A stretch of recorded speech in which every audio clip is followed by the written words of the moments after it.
natapos na ang environmental damage assessment sa Pag-asa Reef 1 kung saan sumadsad ang isang Chinese maritime militia vessel. Samantala, nakasama ang PTV News sa Maritime Domain Awareness Flight ng Philippine Coast Guard. Yan ang ulat ni Patrick De Jesus. Bago pa man lumapag ang Cessna Caravan at Islander plane ng Philippine Coast Guard sa Pag-asa Island, sakay ang PTV News at ilang pang miyembro ng media sa isang Maritime Domain Awareness Flight. Kaagad sumalubong ang radio challenge mula sa China.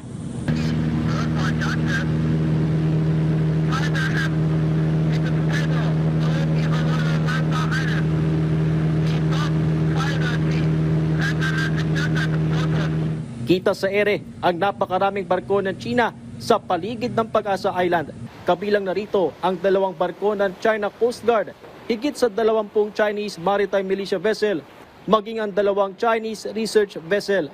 Natapos naman na ang sinagawang damage assessment ng PCG at Palawan Council for Sustainable Development sa Pag-asa Reef 1, kung saan sumadsad ang isang Chinese maritime militia vessel. Halos 2 linggo na ang nakararaan dahil sa masamang panahon.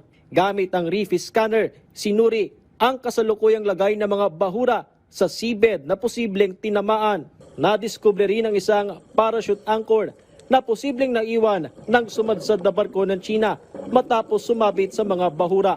Sa Maritime Patrol kanina, nakita ang ilan sa mga maritime militia vessel na gumagamit ng parachute anchor. Kung makikita natin yung mga Chinese Maritime Militia, every time na malalim yung dagat, ang ginagamit nila is yung parachute anchor para ma-prevent sila from being drifted.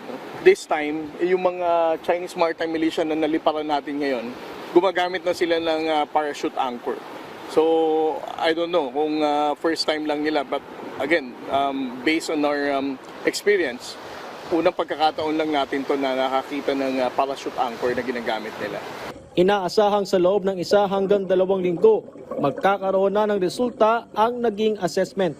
We are hopeful na by next week, the marine scientists na ginamit ng PCST can already come up with their own assessment kung ano ang extent ng ikinasira ng seabed at ng coral reef dito sa Pag-asa Reef 1.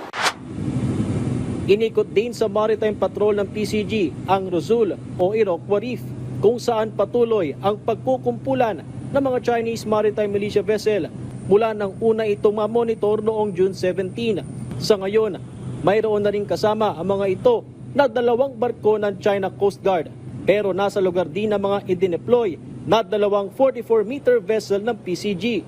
Mula nga rito sa Cessna Caravan plane ng Philippine Coast Guard ay binabantayan at binomonitor yung mga Chinese Maritime Militia vessel na narito sa bahagi ng Luzon, Iroquois Reef sa West Philippine Sea. Bukod sa pagbabantay, itinataboy din itong mga barko ng China, katuwang yung 2 barko naman ng PCG at hindi umaalis yung mga assets ng Pilipinas mula ng may ulat itong biglang pagdami ng mga Chinese Maritime Militia vessel.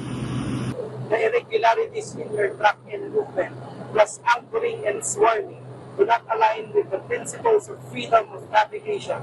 Instead, they infringe upon the sovereign rights of the Philippines in its EEZ.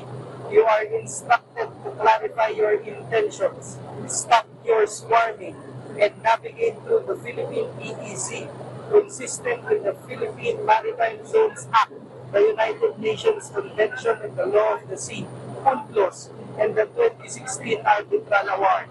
Nakita natin how our pilots also challenge the presence of the Chinese Maritime Militia, highlighting the fact that we solve the most within our own exclusive economic zone. Mula sa 50 Chinese Maritime Militia vessel, napansin naman sa MDA flight ngayong araw na nabawasan ang kanilang bilang ngayon. Nakita natin na itong mga Chinese Maritime Militia, they're not concentrated na sa loob ng Luzon Reef. They're scattered na, even outside the Luzon Reef. We are hoping na this already a sign na eventually they will pull out dito sa Luzon Reef.